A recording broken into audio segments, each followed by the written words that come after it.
Alongside Pierre, LeBrun, and Chris Johnston. Gentlemen, as we're here down at the general managers meeting, it's always interesting to approach them and find out, hey, what was being said behind closed doors?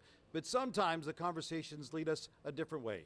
You bump into a GM, you have a conversation, including two very interesting conversations the two of you had on this day with a past and current general manager of the Toronto Maple Leafs.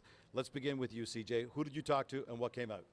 That would be Brad Treliving. I spoke with him for an article I'm working on for The Athletic. And you know, he's in an interesting spot. He's feeling really good about where his Leafs are. They're 15-5-1 their last 21 games heading into Tuesday. And he said he really feels like in this most recent stretch, he's seen them improve defensively. He says they're top 5 in expected goals. And he thinks that the team has come together, and he really likes where their depth is at, especially after the trade deadline. And you know, I thought he dropped another little interesting nugget as well, because he said he spent this last week since the deadline out scouting, looking at some NCAA players, some other free agents, and the Leafs intentionally left some spots open, contract slots, where they can sign those type of free agents. So look for that here as we go through March, and some of those guys end up signing NHL deals.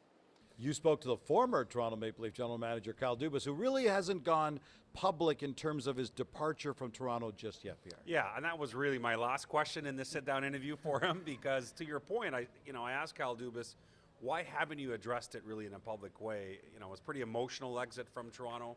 And a couple of reasons, he said. One is that he quickly wanted to focus on the task at hand in Pittsburgh.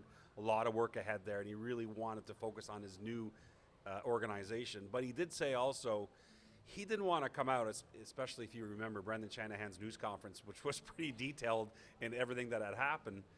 Dubas felt he didn't want to come out and create more drama for a lot of people that work for the Leafs, that he has close relationships with.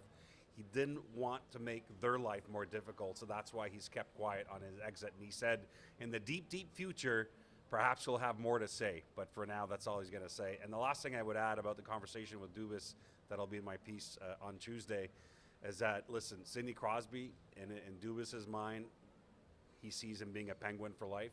Obviously, he's going to sit down, he said, have a private conversation with 87, with his agent, Pat Brisson, in the offseason, but absolutely wants Sidney Crosby to be part of whatever this looks like with the retooling of the Pittsburgh Penguins. It's interesting what's going on right now, because as we come down the stretch drive to the start of Stanley Cup playoffs, Leaf fans at this point are almost as interested in the Penguins' failures as they are in the Toronto Maple Leafs' successes.